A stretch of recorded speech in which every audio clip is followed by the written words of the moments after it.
Good evening. एक बार फिर से प्रथम क्लासेस के यूट्यूब चैनल में आप लोगों का बहुत बहुत स्वागत है। कल जहाँ से ख़त्म किए थे मैथ्स का कुछ क्वेश्चन रह गया था, आज उसको हम लोग कंप्लीट करते हैं, ठीक है। और जो भी हैं आपके फ्रेंड में या आपके परिवार में जो भी बिहार एसएससी का तैयारी कर रहे हैं, तो उसके लिए आप इसको शेयर कर दीजिए ताकि वो भी इसको देख सकें, ठीक है। और कंटिन्यू ये जारी रहेगा आप लोगों के लिए, जो है ना, ये क्लास जो है बिहार एसएससी का कंटिन्यू जारी रहेगा। मैथ्स रीजनिंग का, उधर जीके का भी सारा सेक्शन आपका रहेगा। आप लोग सिर्फ मन लगा के एकदम बढ़िया से पढ़ाई कीजिए, ठीक है। और इस बार एकदम क्रैक कीजिए अच्छे से। सारे टाइप का क्वेश्चन को हम जो है कि रिवाइज करा देंगे। तो यहाँ पे देखिए कि यहाँ पे ये बिहार एसएससी का सेकेंड शिफ्ट वाला ही है, 8 दिसंबर 2018 का क्वेश्चन है, ठीक है। तो इसको हम लोग यहाँ पे स्टार्ट करते हैं। तो अब देखिए कि यहाँ पे नेक्स्ट क्वेश्चन जो है हम लोगों का क्या था दिया हुआ। तो यहाँ पे कह रहा है कि यदि 100 बिल्लियाँ 100 चूहे 100 दिनों में मार सकती है, तो कह रहा है कि 4 बिल्लियाँ 4 चूहे कितने दिनों में मारेगी, ठीक है। तो इस टाइप का सवाल को कैसे बनाते हैं, तो एक आता है MDH फार्मूला होता है, ठीक है ना। MDH मसाला का नाम सुने ना, तो वही वाला चीज़ यहाँ पे याद रखना है, ठीक है। तो MDH मतलब M for main, D for day, H for R, ठीक है। तो ये आपका ये हो जाएगा M for main, D for days, ठीक है, और H फॉर R। तो अभी आप लोगों को बता रहे हैं, बाद में ये सब लिखेंगे नहीं आपको डायरेक्ट। तो इसका फॉर्मूला क्या रहता है, M1 D1, ठीक है, H1 इजिकल टू, यहाँ पे क्या लिखेंगे, तो M2 D2 H2, ठीक है। अगर कभी घंटा का बात नहीं रहे तो यहाँ पे हम लोग क्या लिखेंगे, M1 D1 बराबर M2 D2, ठीक है, इस तरह से रहेगा। और यहाँ पे देखिए क्या है कि यहाँ पे कुछ वर्क वाला जब भी बात होगा ना, जैसे यहाँ पे क्या है कि 100 बिल्ली, तो बिल्ली को यहाँ पे क्या, आदमी तो मान नहीं सकते, तो यहाँ पे M के जगह हम लोग क्या लेंगे, बिल्ली को ले लेंगे, ठीक है। और डे के जगह क्या ले लेंगे हम लोग, तो ये हो जाएगा, इसको मान लेंगे कि ये डे हो गया, ठीक है। और ये हो जाएगा M, और ये जो हो जाएगा ना, ये हमारा क्या हो जाएगा, तो ये हो जाएगा वर्क हो जाएगा, ये काम वाला, यहाँ आवर नहीं है सवाल में, ठीक है। तो अगर कभी भी आपको दे देना कि 100 बिल्ली को मार रहा है, खेत जोत रहा है, 10 एकड़ 5 एकड़ इस तरह से 100 कुर्सी बना रहा है, कुछ भी वर्क वाला रहेगा, तो वहाँ पे क्या करना है, तो ये वर्क वाला डालना, तो वहाँ पे क्या करना है, M1 D1, ठीक है, और ये W1 बराबर यहाँ पे क्या लिखेंगे, M2 D2 बाय W2। तो यहाँ पे वर्क वाला बात कर रहा है ना, तो ये वाला फॉर्मूला अगर आप अप्लाई करेंगे तो आपका आंसर आ जाएगा। तो यहाँ पे क्या करना है कि M के जगह क्या हो गया हमारा 100 बिल्ली हो गया, D के जगह यहाँ पे कितना है 100 डे है, और यहाँ वर्क कितना, चूहा खा रहा है, ठीक है, बिल्ली जो है चूहा को खा रहा है, तो यहाँ पे ये हो जाएगा। और इधर हो जाएगा M2 D2, ये 4 बिल्ली 4 चूहा दिया हुआ, ठीक है। तो यहाँ पे वर्क में क्या हो गया, तो वर्क के जगह हो जाएगा 4, और यहाँ पे 4 बिल्ली है तो M के जगह हो जाएगा ये 4, और आपसे ये दिन पूछ रहा है कि कितना दिनों में मारेगा, तो D के जगह क्या हो जाएगा, ये D2 रह जाएगा, है ना। तो इस तरह से इसको बैठा अगर दीजिएगा तो यहाँ पे क्या होगा, आपका आंसर, अब इसको काट देते हैं, ये 100 क्या हो जाएगा कैंसिल, ये 4 भी कैंसिल, तो D2 बराबर क्या हो जाएगा, तो D2 बराबर हो जाएगा आपका, तो ये हो जाएगा 100 आपका आंसर हो जाएगा।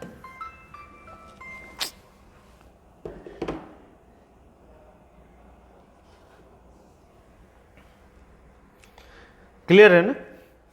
तो ये वाला फॉर्मूला को थोड़ा सा याद रखेगा, जहाँ पे M1 D1 H1 वाला रहेगा तो वहाँ पे अप्लाई करना है, नहीं तो अगर यहाँ पे आवर भी रहता तो यहाँ पे फिर क्या करते, M1 D1 H1 bye W1 और M2 D2 H2 bye W2 हो जाता, अगर आवर का बात रहता तो इस तरह से कर लेते। चलिए नेक्स्ट क्वेश्चन की तरफ बढ़ते हैं। यहाँ पे देखिए नेक्स्ट क्वेश्चन में देखिए क्या लिखा हुआ है आपको, तो यहाँ पे कह रहा है कि 1200 व्यक्तियों का एक समूह जिसमें कप्तान तथा सिपाही एक रेलगाड़ी में यात्रा कर रहे हैं। यहाँ प्रत्येक कह रहा है कि 15 सिपाहियों के लिए एक कप्तान है। तो पूछ रहा है कि समूह में कप्तानों की कुल संख्या क्या है। तो टोटल कितना कैप्टन है ये आपसे पूछ रहा है कि 15 सोल्जर पे क्या है कि एक यहाँ पे कैप्टन दिया हुआ, ठीक है। तो यानी कि टोटल कितना हो गया 15 1 16 आदमी। तो यहाँ पे अगर ये टोटल कितना आदमी है आपका 1200।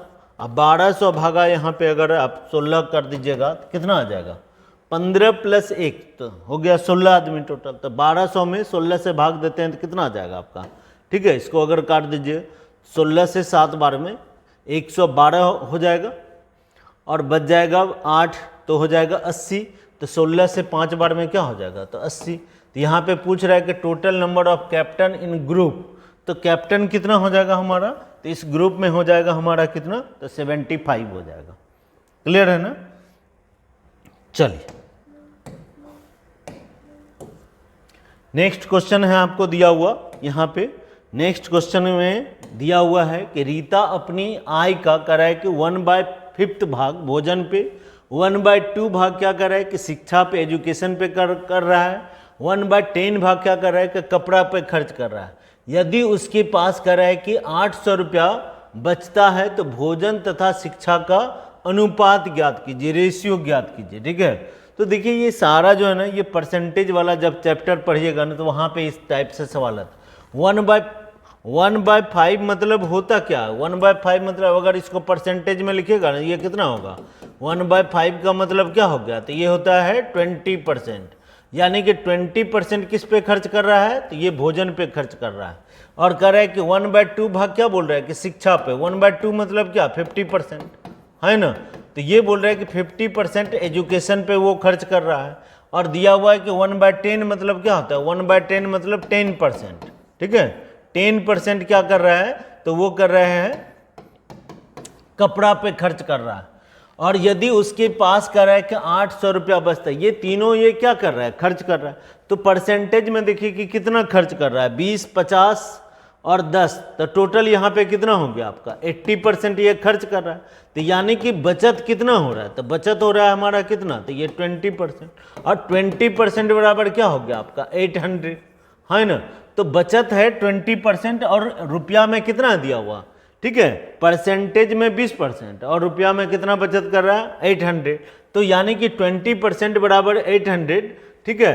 तो आपसे पूछ क्या रहा है कि भोजन तथा शिक्षा का अनुपात ज्ञात कीजिए। तो देखिए कि भोजन यहाँ और शिक्षा का अनुपात बोल रहा है तो ये कितना हो जाएगा भोजन और शिक्षा का अनुपात बोल रहा है तो भोजन का कितना हो जाएगा। देखिए इसे डायरेक्ट जो है ना कुछ लिखने का अमाउंट में लिखना निकालना बेकार है, ऐसा ही दिया हुआ है भोजन तथा शिक्षा का अनुपात। तो भोजन पे देखिए कितना है दिया हुआ 20% है ना दिया हुआ है ना, ऐसा ही लिख लीजिए। और शिक्षा पे कितना है 50%, तो ऐसा ही निकाल लीजिए। इसका देखिए रुपया वाला कुछ पूछ नहीं रहा है तो इसको लिखना बेकार है, इसका कोई काम नहीं, ठीक है। तो डायरेक्ट हो गया इस तरह से रेशियो। तो 0:0 क्या होगा आपका खत्म हो जाएगा। तो बचेगा कितना 2:5। अगर रुपया में पूछता किसी का, ठीक है, कि किसी का अगर पूछता हिस्सा पूछता तो भोजन पे वो कितना रुपया खर्च कर रहा है, एजुकेशन पे कितना खर्च कर रहा है और या क्लॉथ पे कितना खर्च कर रहा है तब हम लोग, ठीक है, या बचत करता टोटल आय क्या है। तो अगर इस तरह से सवाल पूछता तब यहाँ पे अमाउंट वाला लेते, लेकिन यहाँ पे सीधा ऐसे दिया हुआ तो डायरेक्ट आप ऐसे ही बनाते 1/5 ऐसे भी रख के बना सकते थे। और शिक्षा पे दिया हुआ 1/2। तो ये क्या होता है जब फ्रैक्शन में रहता तो ऐसे डायरेक्ट उल्टा दीजिए, यानी कि 2:5 हो जाता आपका रेशियो, ठीक है। तो या तो ऐसे निकालिए या ऐसे परसेंटेज में निकालिए, बात बराबर ही है, ठीक है। कुछ अमाउंट पूछता ना टोटल कितना खर्च कर रहा है कुछ ऐसा रहता तब हम लोग ये अमाउंट वाला एज करते थे। इसका देखिए कोई काम यहाँ पे है नहीं, सिर्फ रेशियो पूछ रहा है तो रेशियो डायरेक्ट आप ऐसे निकाल सकते हैं, ठीक है। तो इसका कोई काम ही नहीं। चलिए आगे बढ़ते हैं हम लोग फटाफट, बहुत सारा क्वेश्चन है अभी इसको करना है। अब देखिए यहाँ पे एक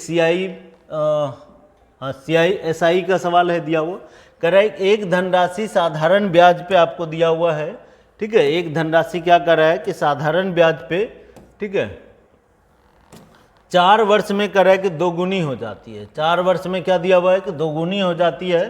तो कह रहा है कितने वर्षों में यह धनराशि 4 गुनी हो जाएगी। अगर साधारण ब्याज का बात है, ठीक है, तो इसका फार्मूला एक होता है N1 - 1, ठीक है, बाय T1, बराबर क्या होगा कि N2 - 1 बाय T2, ठीक है। तो इस टाइप का जब भी सवाल मिलेगा ना तो इसको अप्लाई कीजिएगा तो आपका तुरंत आंसर हो जाएगा। N मीन्स क्या, गुना, ठीक है। जब भी बोले 2 गुना हो जाता है, 4 गुना हो जाता है, 8 गुना हो जाता है, तो N मीन्स गुना। तो पहले एक बार बोल रहे कि 4 वर्ष में डबल हो जाता है, 2 गुना हो जाता है, कह रहे कितने वर्षों में यह कह रहे कि 4 गुना हो जाएगा। तो ये 4 गुना क्या हो जाएगा, N2 बोल रहा है, तो यानी कि इस तरह से इसको बैठाइएगा। तो अब यहाँ पे क्या रख सकते हैं, तो यहाँ N के जगह 2 गुनी लिखा हुआ, तो यहाँ पे क्या लिखेंगे कि 2 - 1, और यहाँ पे टाइम कितना आपका दिया हुआ 4 वर्ष, तो 4 लिख देंगे। इसके बाद यहाँ पे कह रहे कितने वर्षों में यह 4 गुनी हो जाएगा, तो यहाँ पे क्या लिखेंगे, N2 के जगह 4 - 1, और यहाँ पे यही तो आपसे T2 पूछ रहा है कितने वर्षों में यह हो, इतना हो जाएगा, तो T2 यहाँ पे रहने दीजिए। अब इसको अगर सॉल्व कीजिएगा तो कितना हो जाएगा, तो यहाँ पे हो जाएगा 1/4, अब यहाँ पे कितना हो जाएगा 3/T2। तो यानी कि अब अगर क्रॉस मल्टीप्लिकेशन होगा तो क्या हो जाएगा, T2 बराबर क्या हो जाएगा 4 × 3, यानी कि 12 साल में इस तरह से हो जाएगा। तो यहाँ पे आंसर क्या हो जाएगा 12 ईयर्स।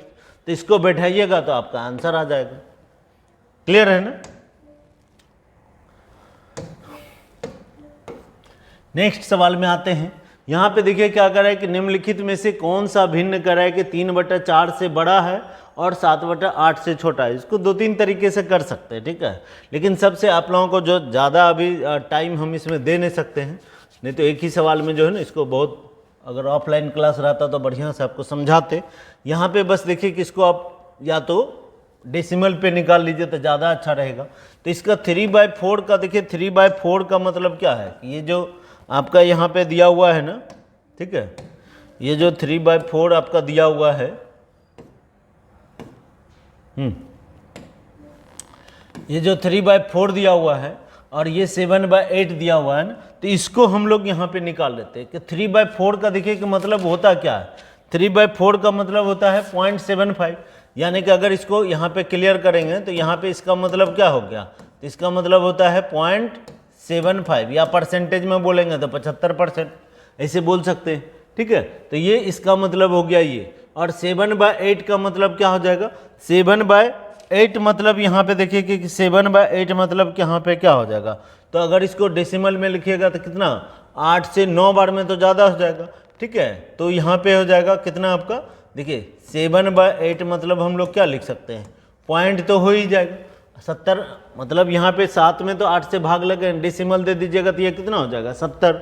अब फिर 8 से, यानी कि 8 से कितना बार में लगेगा यहाँ पे, ठीक है, तो 8 से 8 बार में आपका कितना हो जाएगा, तो 64 हो जाएगा। 8 से 8 बार में क्या हो जाएगा, तो 64 हो जाएगा। फिर बचेगा कितना आपका 6, तो 8 से 7 बार में इस तरह से हो जाएगा 8 × 7 = 56, ठीक है। फिर बच जाएगा 4, तो 8 से 5 बार में इस तरह से आ जाएगा। तो यानी कि इधर कितना हो गया 0.875, ठीक है, और इधर हो गया इसका वैल्यू। तो ये दोनों के बीच में कौन है, यही ना हमको पता करना है कि इससे बड़ा हो, यानी कि 0.75 से बड़ा हो और इससे जो है कि छोटा होना चाहिए, ठीक है। तो ऐसा देखते हैं कि ऐसा किस ऑप्शन में आएगा। तो इसको अगर कीजिएगा तो ये कितना हो जाएगा, अगर इसको करिएगा तो कितना हो जाएगा 2.25 हो जाएगा। इसको कीजिएगा तो ये कितना हो जाएगा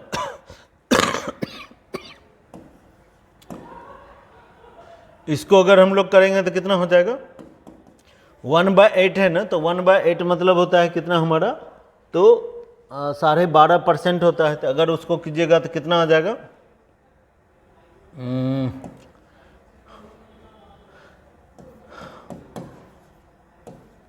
तो इस तरह से आ जाएगा।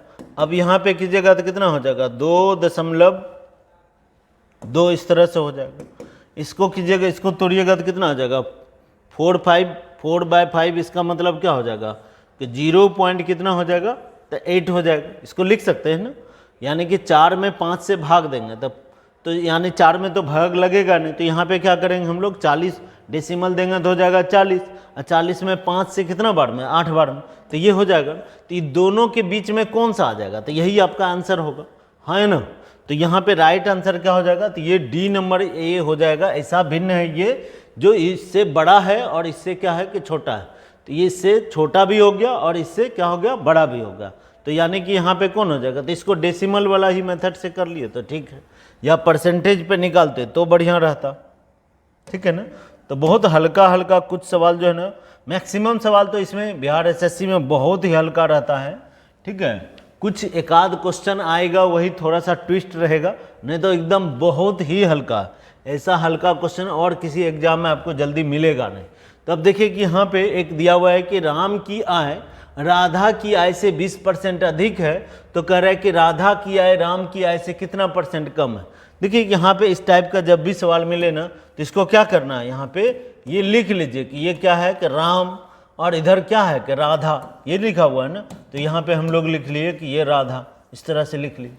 किससे कर रहा है कि राम का जो इनकम है कि राधा से अधिक है, ये नहीं बोल रहा, तो राधा को क्या मान लीजिए 100 मान लीजिए, क्योंकि परसेंटेज में है दिया हुआ, तो इसको 100 अगर मानेंगे तो यहाँ पे ये कितना हो जाएगा, इससे 20%, 100 इसीलिए माने परसेंटेज में बोल रहा है, ठीक है ना। तो 100 का 20% कितना होता है 20, यानी कि इससे 20 अधिक है राम। अगर राधा का आय अगर 100 रुपया माने ना, तो राम का कितना हो जाएगा, तो ये इससे बोल रहा है कि 20% अधिक है, तो ये 120 हो जाएगा। अब यहाँ पे क्या पूछ रहा है, तो राधा की आय राम से कितना कम है। अब ये पूछ रहा है कि राधा का जो आय है इससे कितना, जितना अधिक है उतना ही तो कम होगा, हाँ है ना। तो इसलिए इस टाइप का सवाल में क्या करना है, तो कमी प्रतिशत हमको निकालना है। तो कमी प्रतिशत बराबर देखिए होता क्या है कि जितना ज़्यादा है उतना ही तो कम होगा हमेशा। मैथ में एक लाइन जान कर रखिए, जब भी आपको बोले ना कम है अधिक है, ठीक है, मोर देन लेस देन, जब भी बोले ना सीधा डिफरेंस, यानी जितना अधिक है ये 20 अगर अधिक है वही तो 20 कम है, ठीक है। तो ये 20 कम, पहले ये अधिक था, तो अधिक किससे होता है, कम वाले से, है ना, और कम किससे होता है, ज़्यादा वाले से, बड़ा वाले से, ठीक है। तो यहाँ पे ये 20 कम है किससे, लेकिन 120, तो नीचे में क्या लिखेंगे हम लोग 100, 120 लिखेंगे, तो गुना 100 कर दिए, परसेंटेज में है निकालते हैं तो क्या करते हैं 100 से गुना करते हैं, तो इसको अगर तोड़िएगा तो ये कितना आ जाएगा 1/6, 1/6 बराबर परसेंटेज में बोलते हैं, इस सब टर्म को याद रखिए, ठीक है, तो बड़ा आसान रहेगा। 1/6 मतलब 16 होल 2/3% बोलिए, या इसको बोलिए 16.66, जो भी ऑप्शन में रहे ना बस मार दीजिए, दोनों में जो भी रहे। तो 1/6 मतलब अब 100 में 6 से भाग दीजिएगा तो क्या पूरा कटेगा नहीं, तो इस तरह से आएगा, ठीक है। तो हमारा आंसर क्या हो जाएगा, तो ये सी नंबर आपका आंसर हो जाएगा। क्लियर है। तो इस टाइप का पिछले वीडियो में भी सवाल था, तो इस टाइप का ही बहुत हल्का हल्का सवाल सब पूछा जाता है। अब देखिए यहाँ पे कंपाउंड इंटरेस्ट का आपको सवाल दिया हुआ है, कह रहा है कि 10% वार्षिक चक्रवृद्धि ब्याज पे कह रहा है कि 1000 रुपया कितने वर्षों में 1331 रुपया हो जाएगा, ठीक है, यहाँ पे पूछ रहा है। तो बड़ा आसान सवाल है। तो यहाँ पे देखिए क्या होता है, कंपाउंड इंटरेस्ट मतलब P इंटू 1 प्लस R/100 पे पावर T बराबर ये क्या होता है, इतना बराबर अमाउंट होता है ना। वही चीज़ कह रहा है कि ये P हो गया यहाँ पे कितना 1000, और ये हो गया कितना आपका 1 प्लस रेट आपको दिया हुआ है कि 10%, तो 10/100। आपसे टाइम पूछ रहा है तो टाइम आपको नहीं पता, ठीक है। ये और अमाउंट ये कितना बोल रहा है 1331 रुपया हो जाता है, मतलब क्या अमाउंट। तो अब देखिए ये गुना का जो चिन्ह है ना ये इधर जाएगा तो क्या हो जाएगा, है ना। तो ये जो गुना का चिन्ह इधर जाएगा तो क्या होगा, डिवाइड हो जाएगा। यानी कि अब जो ये बचेगा 10/100, और इस पे पावर हो जाएगा कितना T, और ये हो जाएगा 1331, और ये 1000 यहाँ से हटेगा तो यहाँ डिवाइड हो जाएगा तो 1000। अब यहाँ पे थोड़ा सा टर्म देखिए ये क्या है, ये कुछ तो साइन आपको दे रहा है कि हाँ ये क्या है, ये 11 का क्यूब है, और ये क्या है कि ये 10 का क्यूब है। यानी कि हम लोग ऐसे लिख सकते हैं 10/11, और ये क्या लिख सकते हैं क्यूब, है ना। तो जब वहाँ ये आपको दिख रहा है कि 11/10 हो गया उसका क्यूब है, इधर भी देखिए कि अगर इसको काटिएगा तो क्या आएगा 0 0 तो कट जाएगा।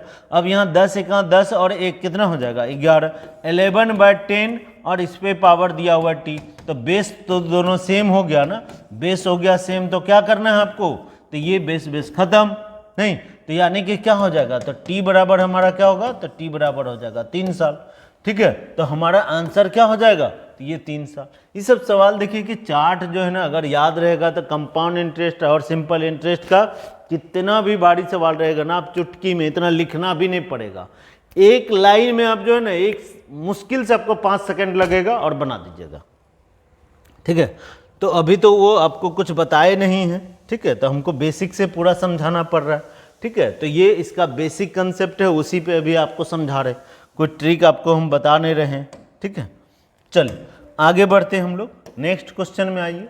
नेक्स्ट क्वेश्चन में देखिए यहाँ पे क्या लिखा हुआ है, कह रहा है कि 1683 रुपये की कोई राशि है, उसको कह रहा है कि ए बी सी में इस प्रकार बांटा जाता है कि ए के हिस्से का आधा, ठीक है, और कह रहे बी के हिस्से का 1/3, ठीक है, और कह रहा है सी के हिस्से का 1/4, ये कह रहा है कि बराबर हो जाता है। मतलब ए का क्या बोल रहा है कि ए के हिस्से का 1/2, ठीक है, ये क्या हो जाता है, बी का बोल रहा है कि बी का 1/3, 1/3, और फिर क्या लिखा हुआ है, और सी का 1/4, यानी कि सी का, ठीक का मतलब गुना, और सी का बोल रहा है कि 1/4, इस तरह से ये तीनों बोल रहे हैं कि बराबर हो जाता है। यानी कि हो गया क्या, इस तरह से a/2 बराबर हो गया b/3, ठीक है, बराबर हो गया क्या c/4, यही हुआ ना। तो यानी कि इस तरह से रेशियो अगर पढ़े हैं तो ये सवाल आपका ऐसे बन जाना चाहिए, ए बी सी बराबर क्या हो गया, तो ये हो जाएगा सीधे क्या 2, 3 और 4, ठीक है, रेशियो में आ गया, ठीक है।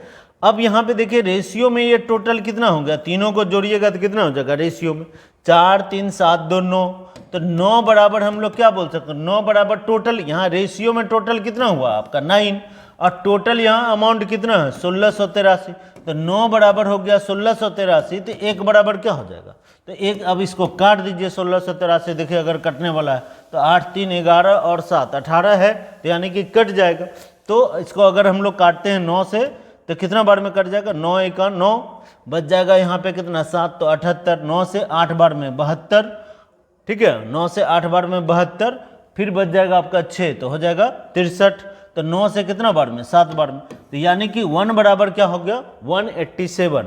तो देखिए कि किसका हिस्सा पूछ रहा है, तो find the total share of B, B का पूछ रहा है। तो इसमें देखिए बी कौन है आपका, इसमें बी है कौन, ये 3 वाला, तो यानी कि हम लोग यानी कि बी बराबर क्या लिख सकते हैं 3 × 187, ठीक है। तो देखिए कि कौन सा ऑप्शन होना चाहिए, 3 × 187 मतलब कौन सा हो जाएगा 661 होना चाहिए, है ना। 18 × 54 अगर करेंगे तो यहाँ पे कितना हो जाएगा 540, ये 561 ही आपका आंसर हो जाएगा, यही होना चाहिए ना।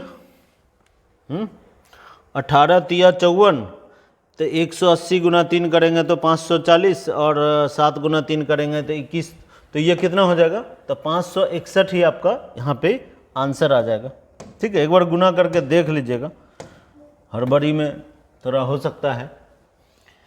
तो यहाँ पे देखिए आगे क्या लिखा हुआ है, तो यहाँ पे नेक्स्ट सवाल में आपको कह रहा है कि एक दुकानदार जो है ना 1600 रुपया में 20% की हानि पर एक साइकिल बेचता है, वह साइकिल किस मूल्य पर बेची जाए कि उस पर उसको कह रहा है कि 15% का लाभ हो, है ना। तो इस तरह से डायरेक्ट आप यहाँ पे बना सकते हैं, ठीक है। एक 1600 रुपया में बेच रहा है, यानी कि सीपी से कम मूल्य, सीपी मतलब 100%, ठीक है, सीपी से कम मूल्य पे बेच रहा है, इसीलिए उसको हानि हो रहा है, जितना में खरीदा है ना उससे कम प्राइस पे वो सेल कर रहा है, इसलिए उसको लॉस हो रहा है।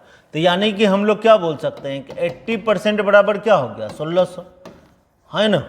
किसका 80%, तो सीपी का, ठीक है ना। या आप ऐसे डायरेक्ट ऐसा ही लिखिए आप, ठीक है, सीपी का 80%, परसेंटेज को भी ऐसे लिखिए आप, ठीक है, ऐसे लिखते हैं कि सीपी का 80%, परसेंट को कैसे लिखते हैं 80/100, इतना बराबर कर रहा है कि 1600, तो सीपी यहाँ पे आपका निकल जाएगा, है ना। तो यहाँ पे सीपी बराबर निकालते थे क्या आता है, ये इधर या ऐसे काट दीजिए, ठीक है, कि कितना हो जाता है आपका, तो 2000 हो जाता, सीपी होता 2000।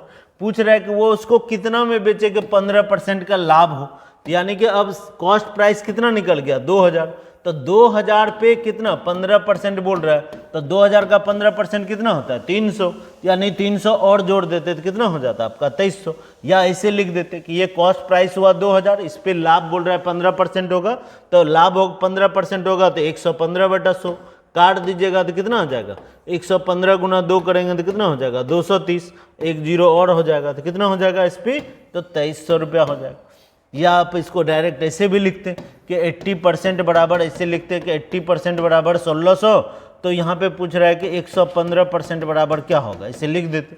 तो इसको ऐसे हम लोग गुना करते हैं 1600 × 115 अब बाई क्या करते 80 करते तो डायरेक्ट निकल जाता, इतना लिखना नहीं पड़ता।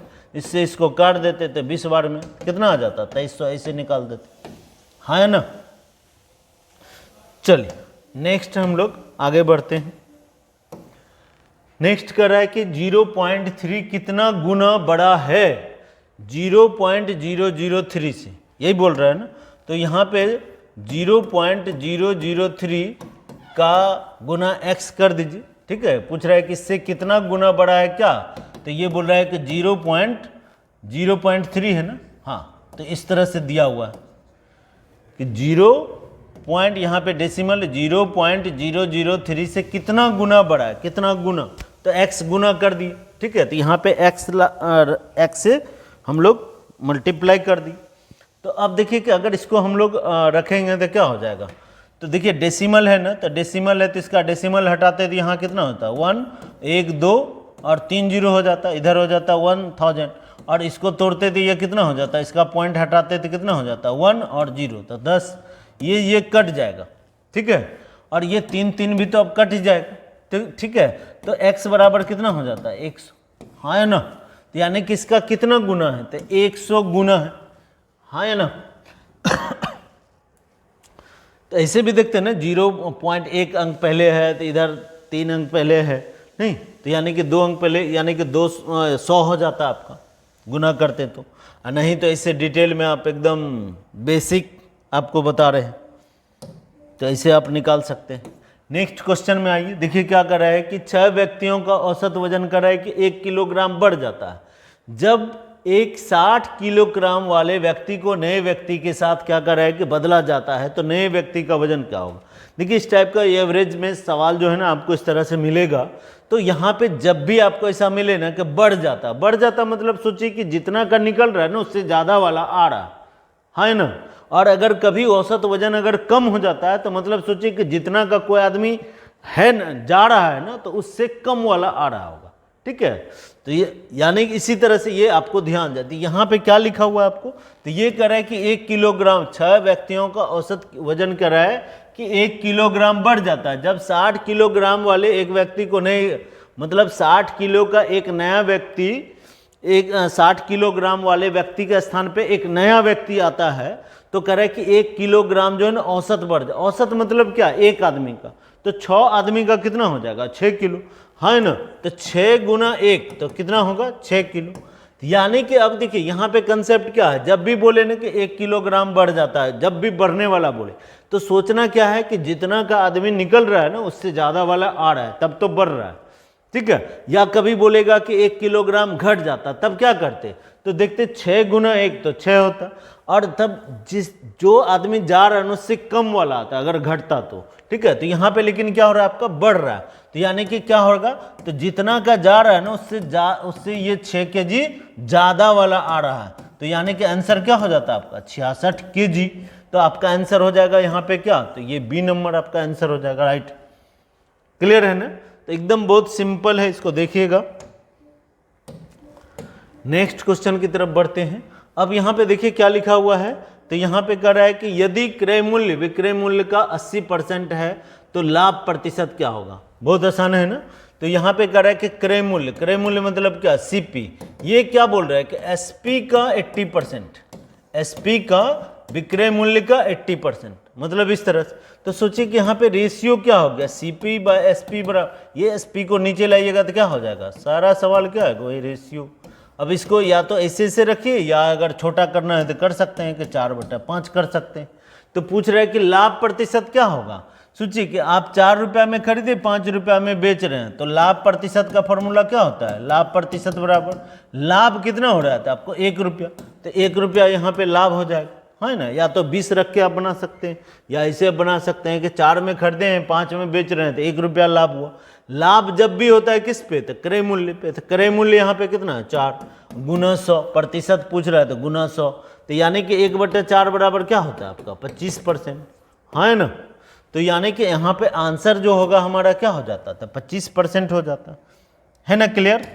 चलिए नेक्स्ट हम लोग नेक्स्ट क्वेश्चन देखते हैं कि क्या कह रहा है। चलिए तो नेक्स्ट क्वेश्चन देखिए क्या है दिया हुआ, कह रहा है कि, ठीक है, नेक्स्ट क्वेश्चन है आपका दिया हुआ कि एक व्यक्ति की प्रति माह की आय और बचत का अनुपात आपको दिया हुआ है कि 7:5 है।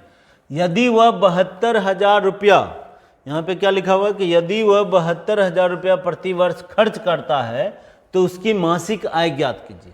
देखिए ये क्या है कि इनकम और सेविंग का ये रेशियो है, यानी कि अगर वो 7 रुपया या 7,000 कुछ भी होगा, ठीक है, 7 रुपया उसका आय है और बचत कर रहा है कितना, वो 5, तो यानी कि वो जो खर्च कर रहा है तो खर्च कितना हो गया, तो खर्च हो जाएगा कितना, 7 में से 5 जाएगा तो क्या बचेगा, 2, है ना, यही हो गया ना। यहाँ पे आय और बचत का रेशियो है 7:5, मतलब क्या कि 7 रुपया अगर वो कमा रहा है और 5 रुपया खर्च, 5 रुपया बचत कर रहा है, तो यानी कि खर्च वो कितना कर रहा है रेशियो में, तो 2, है ना। और यहाँ पे कर रहा है यदि वह 72,000 रुपया प्रति वर्ष, यानी कि 1 साल में, ठीक है, और ये आपका क्या दिया हुआ है, ये मंथली है, ये जो आपका दिया हुआ है ये मंथली है आपका 2 रुपया, और यहाँ पे वार्षिक लिखा हुआ है, तो यहाँ पे मंथली आपका कितना हो जाएगा, तो अगर 72,000 रुपया वो खर्च कर रहा है 1 साल में, तो 1 महीना में वो कितना खर्च कर रहा है, तो 72,000 बटे क्या करेंगे 12 कर दीजिए, तो मंथली निकल जाएगा। तो ये हो जाएगा कितना आपका, तो 6,000 रुपया ये खर्च करता है क्या मंथली, है ना, तो ये मंथली इतना खर्च कर रहा है 6,000, तो मंथ बराबर मंथ करिएगा, तो 2 बराबर क्या हो जाएगा 6,000, तो 1 बराबर क्या हो जाएगा आपका 3,000, है ना, तो 1 बराबर हो गया 3,000। पूछ क्या रहा हमसे, तो कह रहा है कि उसकी मासिक आय ज्ञात कीजिए, तो आय कितना है इसका 7, है ना, आय कितना है 7, तो इसीलिए 1 बराबर 3,000, तो 7 बराबर क्या हो जाएगा आपका 21,000, है ना, तो आंसर क्या हो जाएगा हमारा, तो यहाँ पे हो जाएगा 21,000। क्लियर है ना। चलिए नेक्स्ट क्वेश्चन हम लोग देखते हैं। नेक्स्ट क्वेश्चन में कह रहा है कि एक शतरंज टूर्नामेंट में लिखा हुआ है 8 खिलाड़ियों में से प्रत्येक खिलाड़ी एक दूसरे खिलाड़ी से, ठीक है, एक दूसरे खिलाड़ी के साथ केवल एक बार खेलता है, तो टूर्नामेंट के दौरान कह रहा है कितने मैच खेले जाएंगे, ठीक है। तो यानी कि इस तरह से जब भी रहे कि एक पार्टी में जो है ना प्रत्येक आदमी एक दूसरे से हाथ मिलाता है, या तो ऐसे सवाल पूछेगा, ठीक है, तो टोटल कितना बार हाथ मिलाया जाएगा, उसी टाइप का ये सवाल है। तो यहाँ पे इसका सीधा फॉर्मूला क्या रहे, तो मतलब ऐसे कर सकते हैं n इंटू n माइनस 1, ठीक है, n इंटू n माइनस 1/2 कर दीजिएगा तो आपका आंसर आ जाएगा। तो यहाँ पे टोटल n के जगह क्या लेंगे हम लोग, 8 खिलाड़ी बोल रहे हैं, कि 8 खिलाड़ी जो है ना प्रत्येक दूसरे खिलाड़ी के साथ केवल एक बार खेलता है, तो यहाँ पे हम लोग क्या लिख सकते हैं, तो n के जगह हो जाएगा आपका 8 गुना 7 बटा 2 कर दीजिएगा तो कितना हो जाएगा, तो ये कट जाएगा 2 से 4 बार में, तो यानी कि टोटल कितना मैच खेला जाएगा, तो 28 मैच खेला जाएगा। तो यहाँ पे आंसर क्या हो जाएगा हमारा, तो डी नंबर आंसर हो जाएगा। चलिए नेक्स्ट क्वेश्चन में देखिए क्या कर रहा है कि एक पिता और उसकी पुत्री की वर्तमान आयु का योग बोल रहा है कि 48 साल, ठीक है। एक पिता और उसकी पुत्री का आपको यहाँ पे दिया हुआ है कि प्रेजेंट एज का रेशियो दिया, प्रेजेंट एज का जो योग दिया हुआ है ना वो 48 आपको दिया हुआ है, ठीक है। और आगे लिखा हुआ है कि जबकि पिता और पुत्री का जो यहाँ पे डिफरेंस है वो आपको 24 से दिया हुआ। देखिए यहाँ पे पिता का और पुत्री का, ठीक है, पिता और पुत्री का यहाँ पे जो योग दिया हुआ है ये क्या दिया हुआ 48, और दोनों का जो ये डिफरेंस दिया हुआ है ना, तो ये डिफरेंस आपको दिया हुआ है कितना है, तो ये दिया हुआ है कि 24 वर्ष, ठीक है, ये कितना है, तो 24 वर्ष है, ठीक है, उसको थोड़ा बता दीजिए, ठीक है। और आगे लिखा हुआ है तो पिता की आयु उसकी पुत्री की आयु की 3 गुनी है।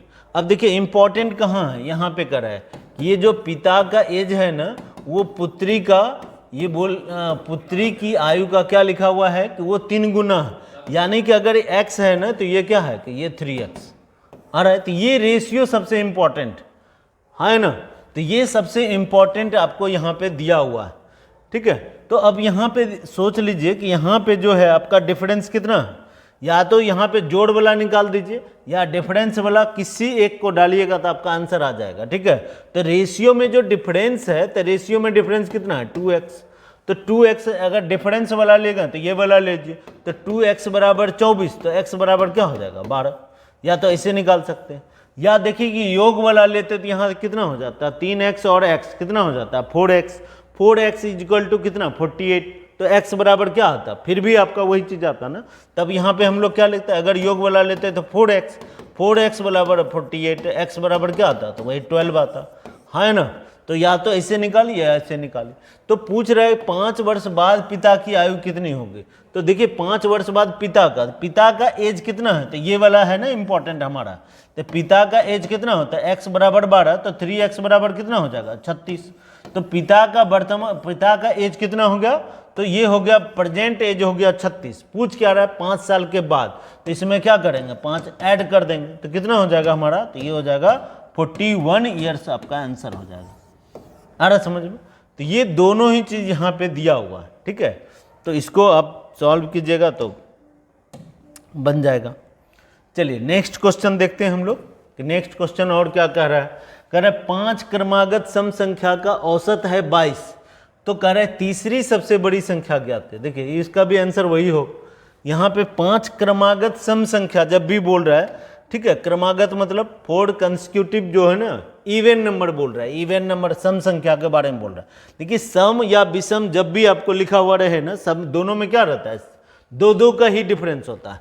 मतलब अगर डिटेल में बनाइएगा तो ऐसे बना सकते हैं कि सबसे छोटा अगर x होगा तो उससे बड़ा क्या होगा x+2 होगा, फिर उससे भी बड़ा क्या होगा x+4 होगा, है ना, 2-2 करके, जैसे 2, 4, 6, 8, 10 इस तरह से हुआ। तो यही आपको लिखा हुआ है 5 क्रमागत, ठीक है, 5 लगातार जो है ना सम संख्या आपको लेना है। तो यानी कि इस तरह से इसका औसत आपको इस तरह से दिया हुआ है, तो यानी 6 हो जाएगा और ये हो जाएगा कितना आपका 8, तो 5 संख्या हो गया। इसका औसत बोल रहा है, तो औसत ऐसे क्या होता है, औसत ऐसे बीच वाला, ठीक है, औसत ऐसे क्या होता है, तो नहीं तो ऐसे आपको लिखना पड़ेगा। औसत बोल रहा है तो सबको जोड़िए, ठीक है, सबको जोड़ के अब बाय यहाँ पे क्या करना होगा, 5 संख्या आता है, 5 से भाग दीजिए, इतना बराबर 22 बोल रहा है। अब इसको सॉल्व कीजिएगा तो आपका आंसर आएगा, ठीक है। नहीं तो ऐसे समझ लीजिए, जब भी अगर आपको इस तरह से देना ABCDE आपको इस तरह से जब भी दे दे, तो औसत मत जब भी सेम डिफरेंस है, ठीक है। तो यानी कि यहाँ पे आपको जब भी रहना 2-2 का, इसमें क्या होता है सम संख्या या इवन ये विषम संख्या कुछ भी रहता है ना, और इस तरह से बोलता है, तो यानी कि बीच वाला क्या होता है आपका एवरेज होता है। दोनों का बीच कौन हो गया, ये ना C, 5 आदमी में बीच वाला ये हो जाएगा, तो ये हो गया आपका 22, ठीक है। और यही देखिए संयोग से यही पूछ रहा है तीसरी सबसे बड़ी संख्या, तो तीसरा इधर से लीजिए या इधर से लीजिए, तीसरा सबसे बड़े आंसर क्या आएगा, तो यही आएगा, ठीक है। नहीं होगा तो आप इसको सॉल्व कर लीजिएगा तो आपका आंसर आ जाएगा, ठीक है। तो ये तब आपको बीच में x+4 बराबर, इसको सॉल्व कीजिएगा तो कितना आएगा देख लीजिएगा 18 आएगा, 18 और 4 जोड़िएगा तो कितना आ जाएगा 22 आ जाएगा, ठीक है। तो एक बार इसको करके देखिएगा, अगर ये वाला समझ में नहीं आएगा कभी भी आएगा ना तो यानी, और 4 जब रहेगा ना, कभी भी 4 संख्या रहे तो 4 में बीच वाला कहाँ लीजिएगा यहाँ पे, हाँ है ना। तो इस तरह से हम लोग लेंगे तो वो क्या होता है एवरेज होता है, जब बराबर बराबर का डिफरेंस हो तब, ठीक है। ऐसा नहीं कि सब जगह कर दीजिएगा, अलग अलग संख्या रहेगा तो वहां पे नहीं करना है, ठीक है ना, ये ध्यान रखिएगा।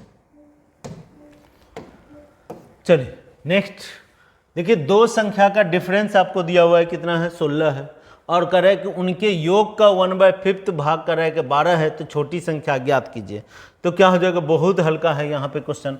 2 संख्या है, ठीक है, कोई भी 2 संख्या का अंतर बोल रहा है, यानी कि x और y, इसका डिफरेंस बोल रहा है क्या है 16 है, और कह रहे उनके योग का, उनका योग क्या हुआ x+y, उनके योग का 1/5 भाग, ये बोल रहा है कि 12, ठीक है। यानी कि अब ये 5 किधर होगा, इधर जाके गुना होगा ना, यानी कि इसको हम लोग क्या बोल सकते हैं x+y बराबर क्या हो जाएगा 12 गुना 5 करेंगे तो कितना हो जाएगा 60। तो ये 2 इक्वेशन, एक है आपको इस तरह से और एक है इस तरह से। अब दोनों को सोचिए कि सॉल्व करेंगे तो क्या होगा, दोनों को अगर इस तरह से दिया हुआ यहीं पे ले आते हैं, ये ऐसे ले आइए, ठीक है, सब तो इसे सॉल्व हो जाना चाहिए। अब इसको अगर जोड़ दीजिएगा तो क्या होगा, अगर जोड़ेंगे तो क्या होगा, दोनों इक्वेशन को अगर जोड़ देंगे तो ये आपका क्या है वाई वाई कैंसिल हो जाएगा, यानी कि 2x बराबर क्या हो जाएगा आपका 76, है ना, 2x बराबर 76, तो x बराबर क्या हो जाएगा, इसको काट दीजिएगा कितना आ जाएगा 38, तो x बराबर हो गया 38, ठीक है। तो सोच लीजिए कि यहाँ पे ये जब 38 होगा तो ये कितना होगा, ठीक है, तो उससे 16 घटा दीजिए, ठीक है, तो ये कितना हो जाएगा, तो यानी कि y बराबर हम लोग लिख सकते हैं ना, पूछ क्या रहा है आपसे बोल रहा है कि छोटी संख्या क्या है, तो छोटी संख्या कितना हो जाएगा 22। कहे दोनों का योग बोल रहा है कि 60 है, यहाँ पे है ना दिया हुआ, तो 38 में क्या जोड़िएगा जो 60 हो जाएगा, तो यानी कि y का वैल्यू क्या हो जाएगा 22, तो यानी कि आंसर क्या हो जाएगा आपका सी। तो इस तरह से हम लोग बचपन में ये वाला टर्म तो पढ़े ही, ठीक है, तो इसी को बस यहाँ पे यूज कर लीजिए। चलिए नेक्स्ट क्वेश्चन, एकदम लास्ट क्वेश्चन है आपको दिया हुआ, ठीक है शायद। अब यहाँ पे देखिए क्या लिखा हुआ है, एक्स स्क्वायर माइनस, यहाँ पे क्या लिखा हुआ है कि एक्स स्क्वायर माइनस 8x और यह बराबर दिया हुआ है -16। सोचिए कि ये अगर इस तरह से आ जाएगा तो अभी आपको लग रहा होगा यहाँ पे -8x और ये इधर आएगा तो क्या हो जाएगा +16 हो जाएगा, इतना बराबर 0 रख सकते हैं। अब देखिए यहाँ नहीं कुछ है तो 1 है, अभी इसको सोचिए कैसे कटेगा, या तो 4 में आप तोड़ सकते हैं या 8 4 में ही टूटेगा, ठीक है। 16 को कैसे तोड़ सकते हैं 4 और 4 में, यानी कि और दोनों को अगर जोड़ें तो कितना आ जाए आपका, तो -8 आ जाए, तो और दोनों को जोड़ें और इसको गुना करें तो क्या हो जाए +16 हो जाए, तो यानी कि दोनों क्या हो जाएगा -4, यानी कि x का जो वैल्यू आएगा तो क्या हो जाएगा आपका +4 हो जाएगा, यानी कि x का वैल्यू क्या होगा तो वो 4 हो जाएगा आपका। तो आंसर क्या होगा, तो ये डी नंबर आपका आंसर हो जाएगा, ठीक है। अब वैसे या तो आप लोगों में से बहुत आदमी इसको कॉमन लेके बना सकते हैं, लेकिन ये सबसे बहुत आसान ये मेथड रहता है, ठीक है। और जब क्वाड्रेटिक इक्वेशन पढ़ाएंगे ना तो वहाँ पे आप इसको देख लीजिएगा, तो वहाँ पे ये तो बहुत हल्का है कि दोनों को जोड़ें तो -8 आ जाए, दोनों को गुना करें तो +16 हो जाए, तो यानी दोनों जगह माइनस माइनस रखना होगा, यानी कि ऐसे हम लोग बोल सकते हैं x - 4 बराबर 0, तो x बराबर क्या होता है, ये इधर जाएगा तो क्या होगा प्लस, है ना, तो इसलिए x बराबर क्या हो जाएगा आपका आंसर, तो 4 हो जाएगा, ठीक है ना। चलिए बहुत बहुत धन्यवाद आप लोगों का, ठीक है। यही लास्ट क्वेश्चन है शायद मेरे ख्याल से, एक बार हम चेक कर लेते हैं, ठीक है, और क्वेश्चन नहीं है, ठीक है। तो आप लोग इसको बढ़िया से रिवीजन कीजिए, ठीक है, जहाँ पे समझ में नहीं आया हो वहाँ दोबारा वीडियो को फिर से देख सकते हैं, और कंटिन्यू बने रहिए, लाइक शेयर कमेंट करते रहिए। आप लोग अगर चाहेंगे तो हम लाइव क्लासेस आ सकते हैं 3:30 PM से, ठीक है। चलिए बहुत बहुत धन्यवाद।